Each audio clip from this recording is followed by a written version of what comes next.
Hello everyone, my name is Vipra Joshi and I am an assistant professor in St. Andrews Institute of Technology and Management in Electrical Engineering Department.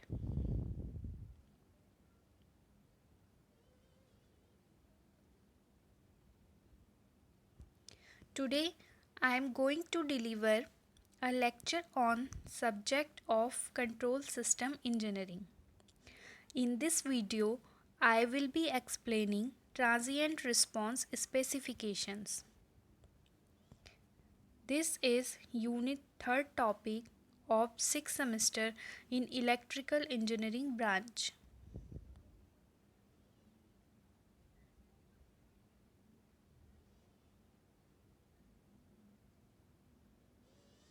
Specifications for the control system design often involve certain requirement associated with the time response of the control loop system.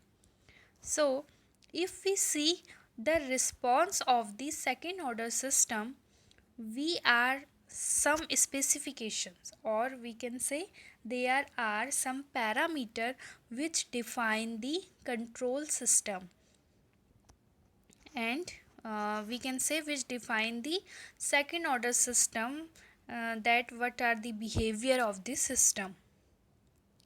So these design by the behavior of the control variable, means it is define the parameter define the behavior of the control system by the behavior of the control variable and by the control error.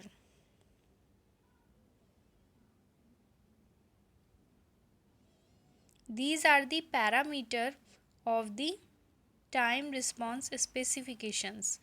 These are first delay time, rise time, peak overshoot time, settling time, and steady state error. So let us see what are these specification. First we have here,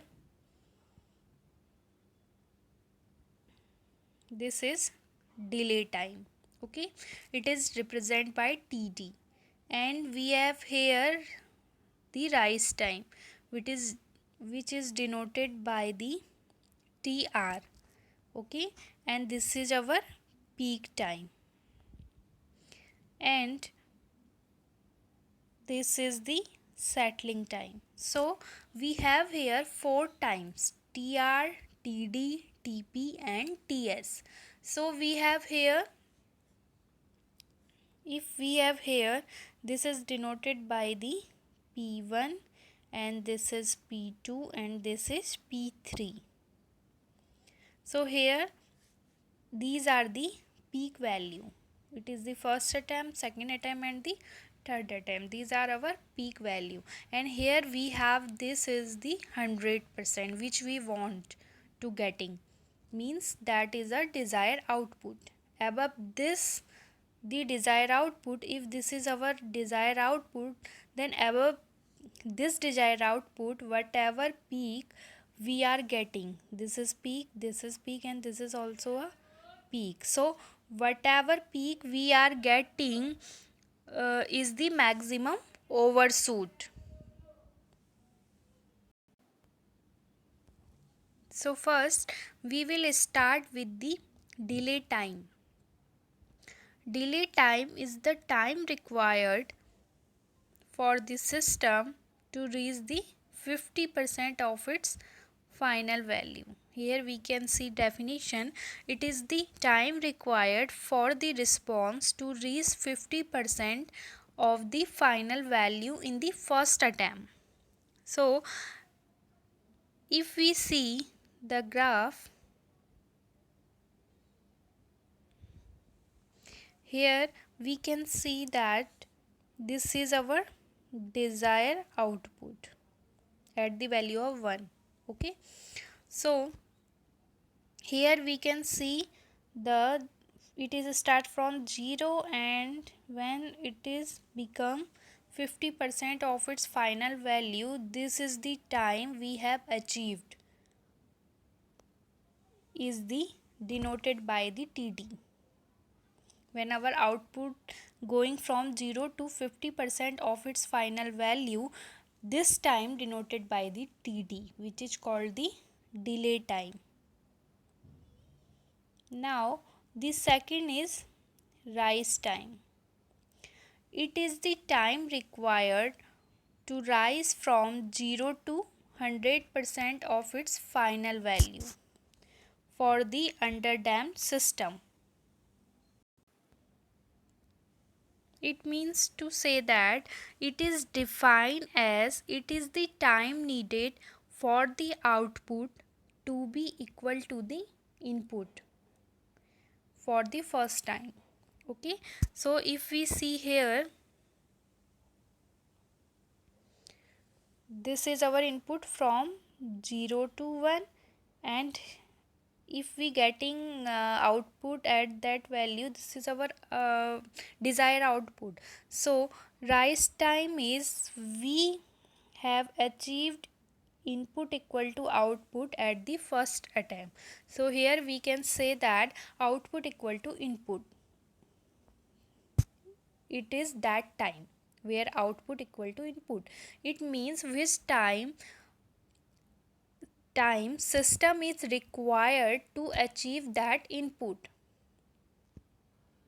It is in the first attempt. Okay, now the next is peak time. It is the time required for the response to reach the peak of the time response or the peak overshoot. It means it is the time defined as the time required to reach the peak value of the step response. If we apply the input signal unit step, so we can say it is the time taken to reach the peak value of the step response. Here this is the peak value. Now the next is maximum overshoot. Maximum overshoot, it is the normalized difference between the time response peak and the steady state output, and it is defined by the Ct minus Ci upon Ci into 100. It means the maximum overshoot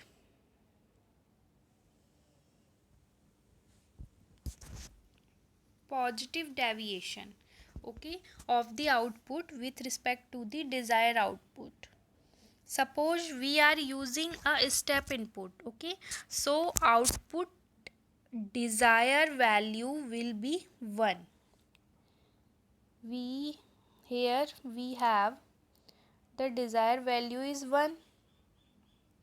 Okay, so above 1, if this is the graph for 1, so here we can see above 1 whatever peak we are obtaining that maximum amplitude is called the maximum overshoot. So this is denoted by the maximum overshoot, whatever peak we are obtaining here after the desired output.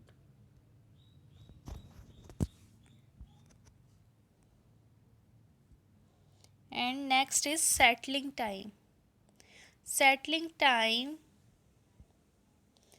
it is the time required for the response to reach and stay within the specified tolerance band 2% to 5 of its final value.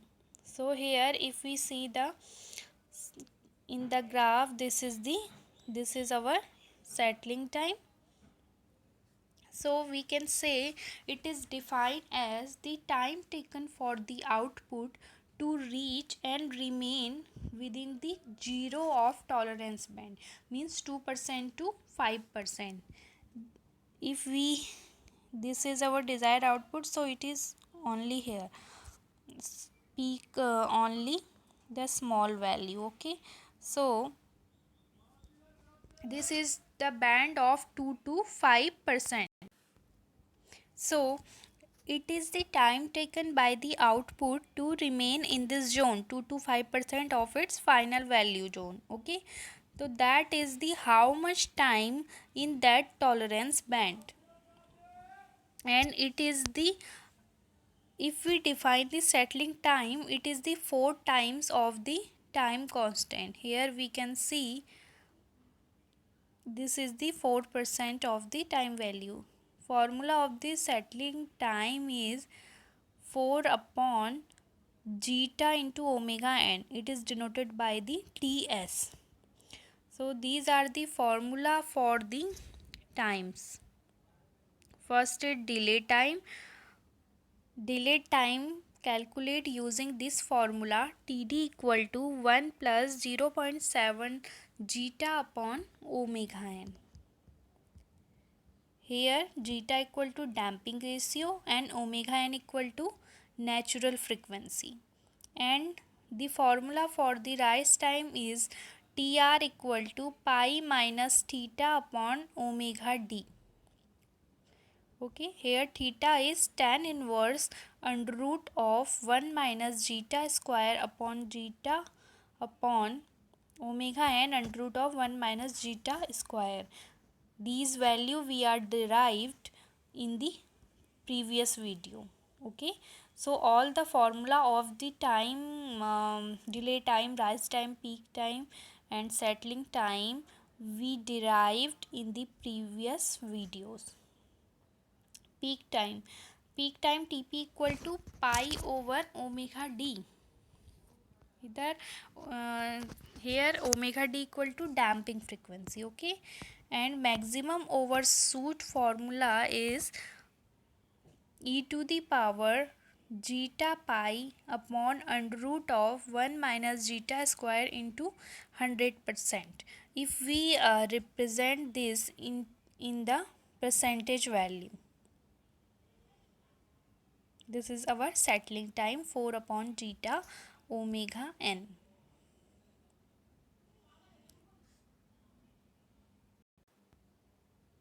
Here we have the second order control loop system is omega n square upon s square plus 2 zeta omega n s plus omega n square. Here the value of omega n is 2 radian per second and zeta is 0.5. So if we calculate for this, here we have omega n. Okay, so if we calculate the omega d, we know that omega d equal to omega n under root of 1 minus zeta square.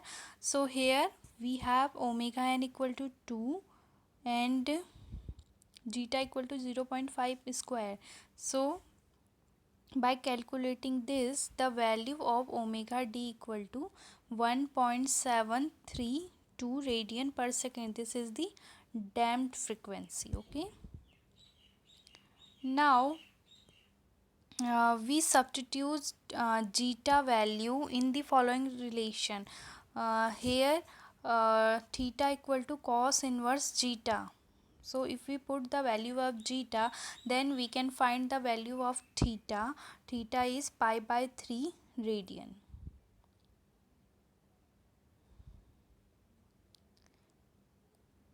We will discuss some example here.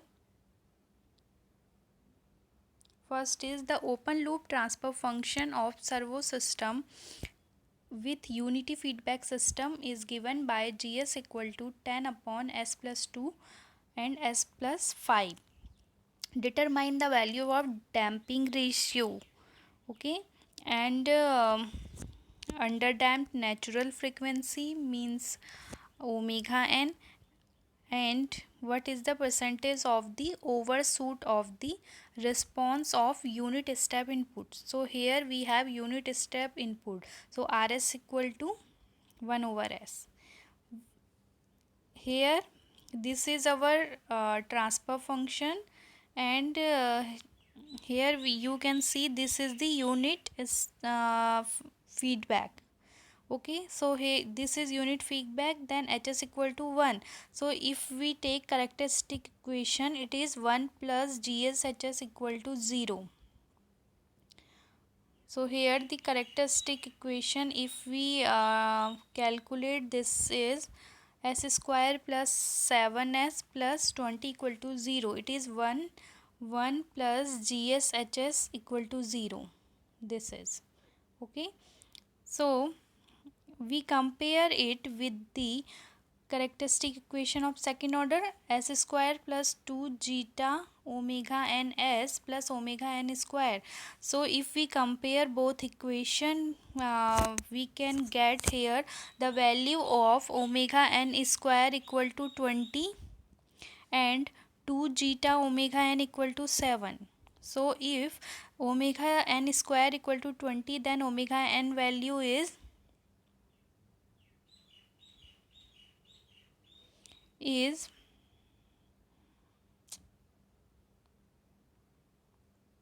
4.472 radian per second. So if we put this value in this equation, 2 zeta omega n equal to 7, here we can derive the value of zeta. It is 0.7826. So now we have calculated the value for the maximum overshoot.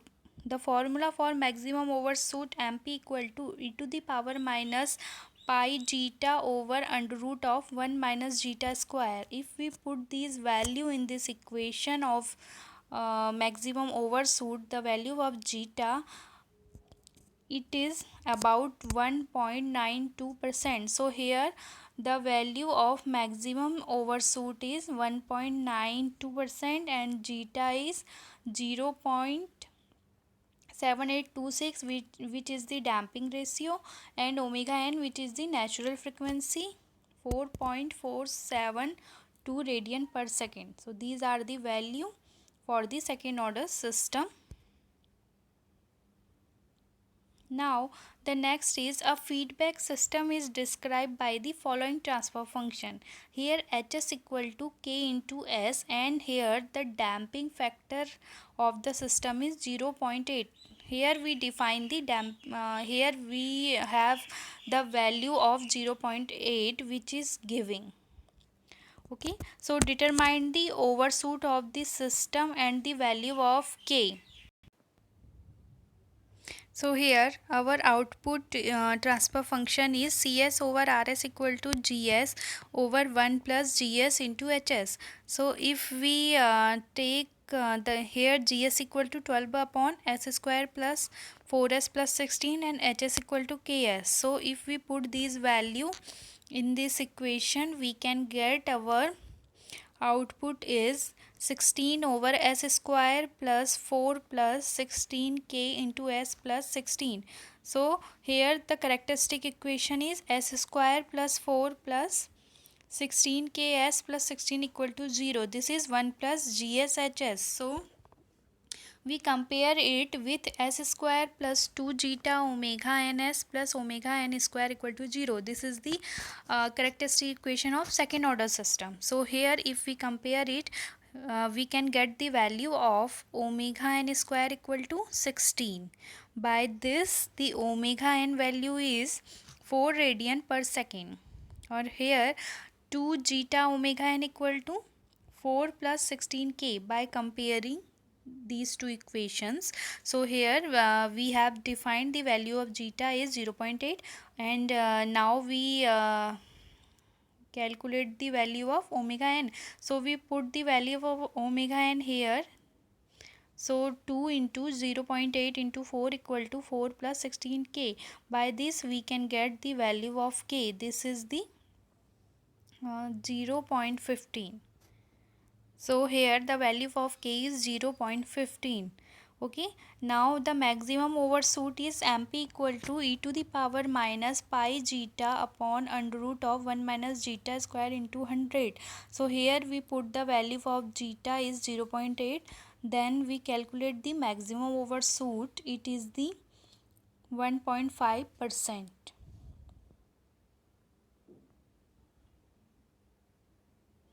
Now the another example is if the open loop transfer function of unity feedback system. Here h is equal to 1. Okay, so gs is equal to k upon s into 1 plus st. By what factor the amplify gain is k should be multiplied so that the damping ratio is increased from 0.3 to 0.9. It means at first time we have damping ratio is 0.3 and the second time we have damping ratio is 0.9.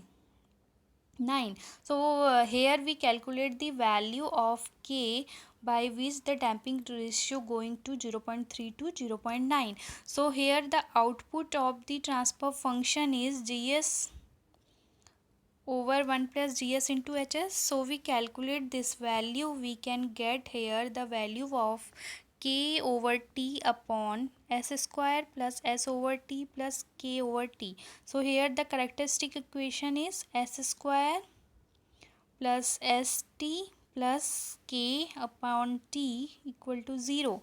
So we compare this equation for the second order system. Characteristic equation s square plus 2 zeta omega ns plus omega n square equal to 0. By comparing these value we can get here 2 zeta omega n equal to 1 over t and omega n square equal to kt. So here the value of omega n equal to under root of kt. So we put this value in this equation 2 zeta omega n equal to 1 over t. By this we can find the value of zeta. It is 1 over 2 under root of kt. So here we have both value omega n and zeta. Okay, then in the first condition zeta 1 is 0.3, in the second condition zeta 2 is 0.9. so here we take the value of zeta equal to 1 over 2 under root of kt. So for the first the time we take the constant k1 and for the second we take the constant k2, and for the first the damping ratio is delta 1 and for the second condition the damping ratio is delta 2. So we have to calculate here the value for k1 over k2. So we have to divided both equations. For that if we divide zeta 1 over zeta 2 then we can get the value of under root k2 over k1, and we know we have to calculate here the value of k2 over k1. So here we can write this k2 over k1 equal to 0.3 0.9 raised to power square. Okay, because here zeta 1 and zeta 2 value here we defined. Okay, here we have given. So if we calculate this the value is 1 over 9. So here we have write the value k1 equal to 9 into k2. So this is the factor by which damping ratio going from 0.3 to 0.9. So we can say hence the gain k1 at which zeta equal to 0.3 should be multiplied by the 1 over 9 to increase the damping ratio from 0.3 to 0.9. These are the example of the second order system which is dependent on the time response specification, or we can say the transient response specifications. Thank you.